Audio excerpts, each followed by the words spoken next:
Bonsoir à toutes et à tous. Je suis là pour répondre à certaines questions que vous m'avez posées la dernière fois. Nous ne pourrons pas répondre à toutes les questions et je vous invite donc à me les reposer si je n'ai pas répondu. On regardera l'essentiel maintenant. Donc la première question qui était posée, c'était par rapport à l'Italie et si l'Italie sortira de la communauté européenne. Je vous invite par ailleurs à regarder les anciennes vidéos dans lesquelles je traite justement de ce sujet sur, il me semble, les pays, pas mal des pays de l'Est qui vont quitter apparemment. Regardez les anciennes vidéos puisque j'ai déjà traité ce sujet. Alors, je vais recommencer, revoir qu'est-ce qui va se passer pour l'Italie si l'Italie va quitter la communauté européenne.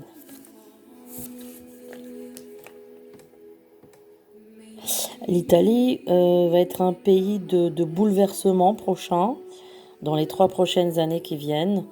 Il aura aussi une sorte de mouvement de révolte, je dirais, dans ce pays-là, qui est en train déjà de se créer progressivement. Alors évidemment, ça va pas être la violence comme en France, ce serait pas tout à fait la même chose, parce que c'est pas le même peuple, c'est pas bon, c'est un peuple latin, mais les Italiens, bon, ils sont pas trop bagarreurs. Enfin, je veux dire, c'est plus superficiel. En fait, ça va pas trop loin. Mais il y a vraiment un mouvement de libération, je dirais, de ce pays et même de, je dirais, d'une sorte de séparation avec le Vatican. Je ne sais pas comment vous expliquer ça. Je ne sais pas si l'Italie est comme la France, qui est indépendante de l'Église avec la loi 1901. Je ne sais pas l'Italie quel est son traité de constitution constitutionnelle, je ne sais pas. Mais en tout cas, il y aura un mouvement pour en quelque sorte se séparer de l'emprise du Vatican et de l'Église catholique. Il y aura un mouvement qui va vers ce sens-là. Donc dans les 3 prochaines années, il se passera quand même des choses, hein. Il y aura aussi de la violence là-bas, mais bon, pas encore à l'échelle comme en France avec les Gilets jaunes, pas à ce point-là. C'est-à-dire que ça sera plus localisé par exemple, dans une ville, par exemple, à Milan, par exemple, ou à Rome. Mais je ne vois pas de quelque chose vous voyez, comment vous dire, de global, de énorme, voilà. Alors, la communauté européenne.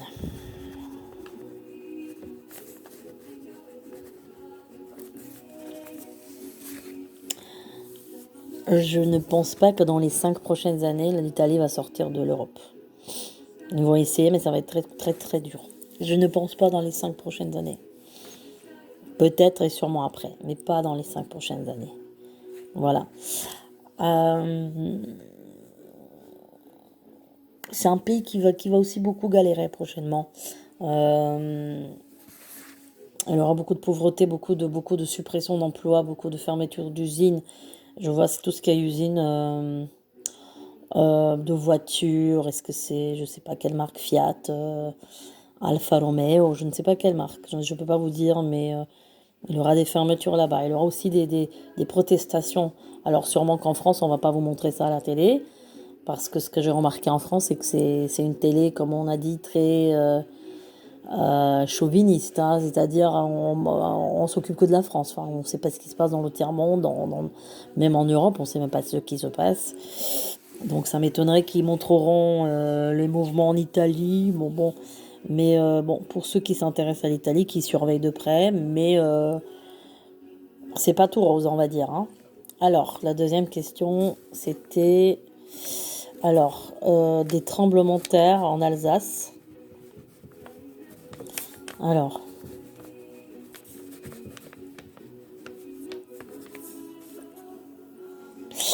je dirais qu'il en aura, oui.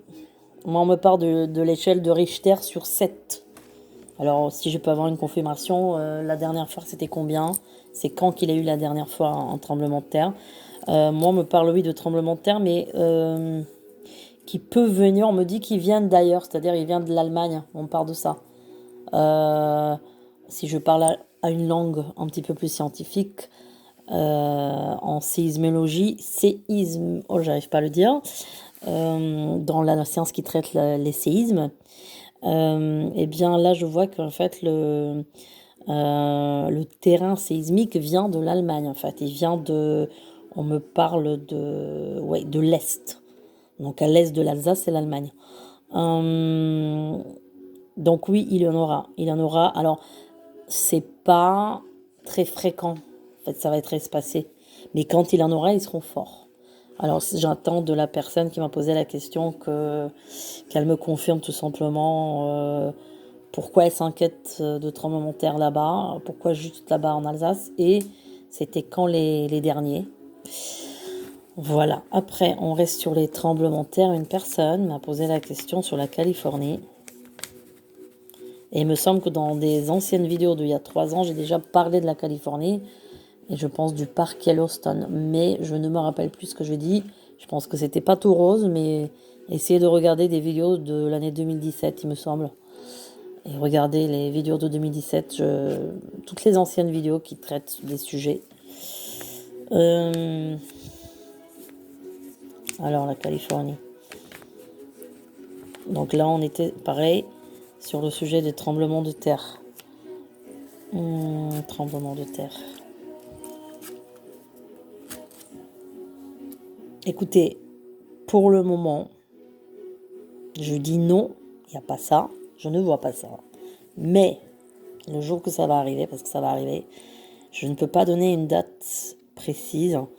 Alors, écoutez, moi, je ne suis pas au courant parce qu'on me parle souvent de Yellowstone. Je ne sais pas quel est le rapport.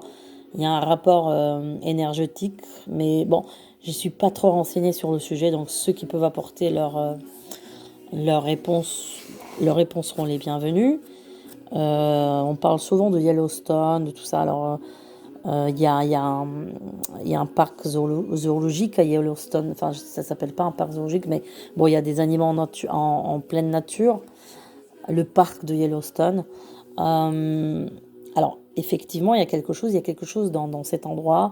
Il y a une énergie très particulière. Alors, je me demande, et je pense que c'est sûr, hein, d'ailleurs, c'est sûr et certain, qu'il y a une influence extraterrestre dans cet endroit. Alors, c'est pour ça que je veux confirmation, parce que je vois ça maintenant. Là, comme ça, sans être renseignée, je me suis jamais trop renseignée sur ce sujet de Yellowstone. Je sais qu'à l'époque, j'avais traité la même question, enfin, peut-être pas tout à fait la même question, mais j'avais déjà parlé de Yellowstone. Alors, regardez aussi les anciennes vidéos, voir. Moi, il y a quelque chose sous la terre dans cet endroit-là.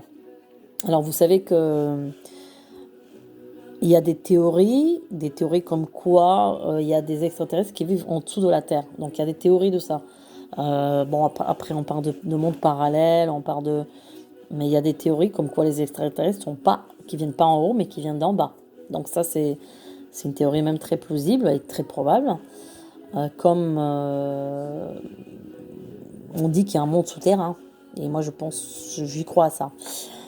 Donc là, en Californie, on me parle de quelque chose de comme ça.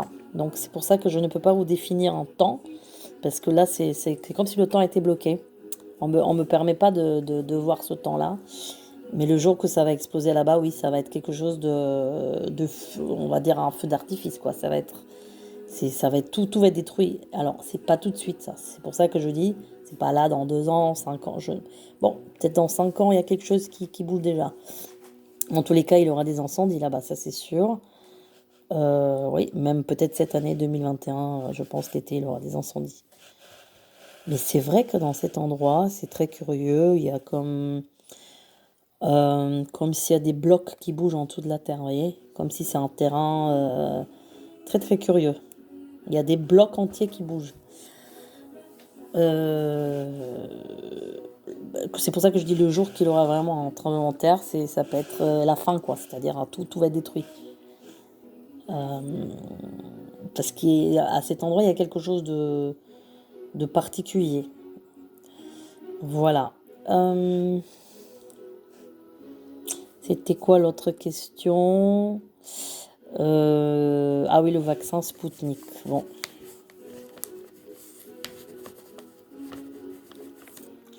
Alors, curieusement. Enfin, curieusement. Bon, après tout ce qu'on voit et on dit, je pense que ça va être un bon vaccin. Alors, là, je fais de la vaillance, je fais pas de propagande ou politique, là, de ce que je vois. Parce que ma première impression était vraiment négative, hein, en me disant, bon, Spoutnik, vaccin russe, bon, on s'imagine plein de choses. Mais là, en voyant, pour moi, c'est un bon vaccin. Efficace, efficace. Là, on me parle de quelque chose qui est efficace, qui marche. Il est fort, certes, il est très fort ce vaccin. C'est-à-dire qu'il y a des substances, mais ça a été beaucoup, beaucoup, beaucoup étudié. Alors par contre, évidemment, n'oubliez pas que tous les vaccins là qui sortent et tout, c'est comme un test en fait. C'est un test pour voir.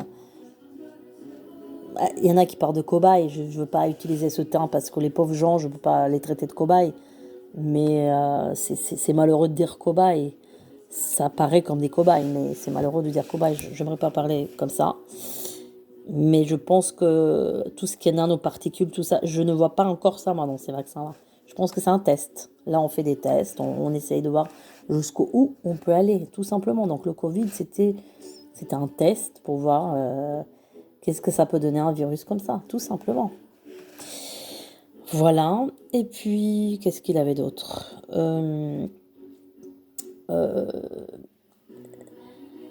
Je pense que le Covid partira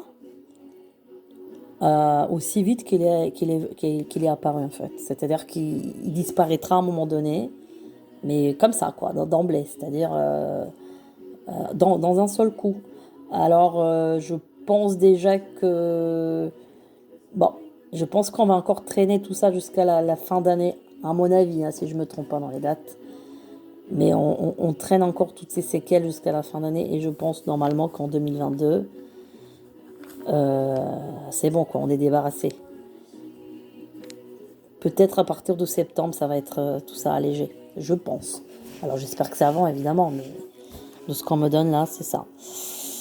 Il avait une question relative à Trump, je ne sais plus c'était quoi la question sur Trump. Qu'est-ce qui devient, ou je sais plus. Bon, alors on va voir sur Trump. Je ne sais plus c'était quoi exactement la question. On va faire un petit peu général. Trump. Ok.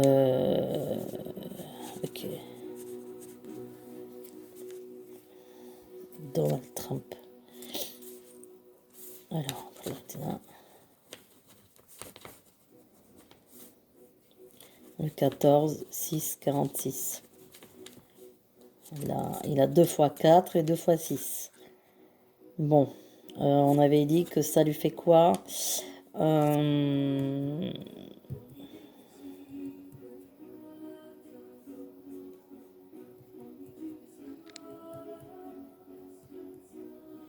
Oui, le 22, chiffre 22, un chemin de vie. 2 et 2 encore, ça fait 4. Vous voyez, on a beaucoup de 4, hein, beaucoup de 4 dans sa vie. Ce qui peut dire aussi un renfermement. Le chiffre 4, c'est un bon chiffre. Professionnellement, c'est je pense, le meilleur.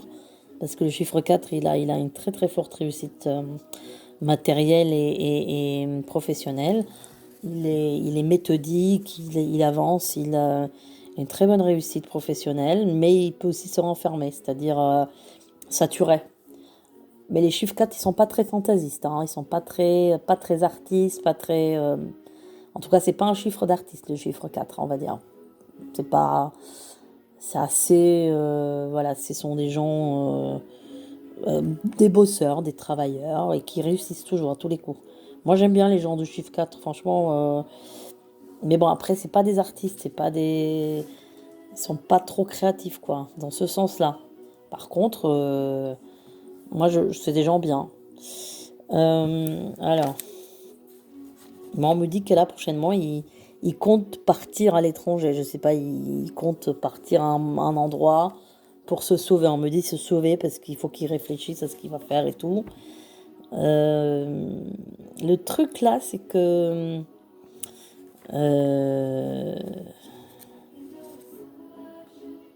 je, je suis pas sûre qu'ils vont arriver jusqu'au bout de la destitution. Je sais pas, il y a un truc. Je suis pas certaine qu'ils vont y arriver. Mais pourtant, tout est contre lui là, hein. Je pense même que les gens proches de lui l'ont tous quitté. C'est fou quand même, hein. C'est même les plus proches, hein. Même ceux qui ont eu des millions de lui, ils lui ont tourné le dos, hein. C'est vraiment sympathique, hein, je dirais les gens, hein. C'est incroyable, hein. Alors attendez, on va vérifier quelque chose là. Euh, euh, Ah oui, d'accord. Il est en année 7 lui, cette année. Ouais, c'est pas terrible du tout. Année 7 c'est la solitude. C'est pour ça que tout le monde le quitte. Il est en année 7. Attendez, je vérifie encore pour pas me tromper. 2 et 2, 4, 5. 6 et 6, 12. Oui, c'est ça. Il est en année 7, Trump. Chiffre de vie 7, ça veut dire la solitude, hein. Beaucoup de solitude. Par contre, vie spirituelle et mystique. Le 7, le chiffre 7, c'est un chiffre évidemment religieux, à connotation religieuse et spirituelle. Donc là, cette année, il va se tourner vers la spiritualité parce qu'il va voir que finalement, que tout le monde l'a trahi, que les gens sont des traîtres. Comme on dit, ne fais jamais confiance à un humain. C'est le proverbe qui dit ça, hein, ne fais jamais confiance à un humain. On ne doit jamais croire à un homme puisque les hommes, c'est des traîtres, hein, malheureusement. Hein, c'est comme ça la nature humaine. Euh, donc là, ça va être dur pour lui. Oui. Voilà la solitude d'où elle vient, le chiffre 7. Voilà. Euh, Là, il va être dans un temps, au moins pour les 3 prochains mois, il va être comme anesthésié, on va dire Trump. Il va être très très mal dans sa peau.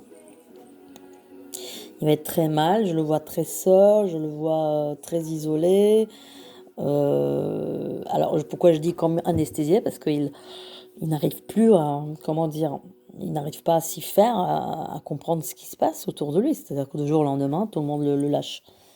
Et il est dans une sorte de post-dépression, je dirais, post-traumatisme. Donc c'est assez dur pour lui, mais il va rebondir. Cet homme-là, il va rebondir, ça c'est certain. Alors, moi, je le vois partir à l'étranger, là, prochainement, avec son avion privé. Je sais pas trop où, c'est dans les îles quelque part, je sais pas. C'est pas le Cuba, mais ça peut être là-bas quelque part, je sais pas. Est-ce que c'est Hawaï, je sais pas, ou les Bahamas, ou je sais pas quelle île, je ne sais rien. Je peux pas vous dire, mais en tout cas, dans ces coins là-bas. Euh, donc, du coup, il va prendre la réflexion. Il va voir. Alors, il aura un informateur quand même, hein. Il y a quand même un qui est resté un informateur qui va l'informer. Et de toutes les manières, comme je vous ai dit précédemment, je pense qu'il va remuer des mouvements, mais tout ça, ça va être très très caché. Ça va être en dessous. Enfin, il va essayer de remuer les choses, mais il y a vraiment, au printemps en Amérique, il y a quelque chose qui se passe. Il y a un retournement de situation, hein, ça c'est sûr, hein. Après, en année 7, il pourra rien faire, hein, ça je vous cache pas. Il pourra rien faire en année 7. Et l'année 8, c'est l'argent. Donc l'année 22, normalement, pour lui, c'est bon. Bah, je pense qu'il pourrait revenir en 2022. Revenir sur la scène politique, pas en tant que président, ça c'est sûr que non. Parce que logiquement parlant, il ne peut pas revenir en tant que président, c'est impossible. Mais il va revenir sur la scène politique pour moi. Il va rebondir cet homme-là. Il va rebondir. Voilà, bah je pense qu'on a fait le tour. J'attends vos autres questions à l'occasion et on fera un petit tour. Bonne soirée à tous.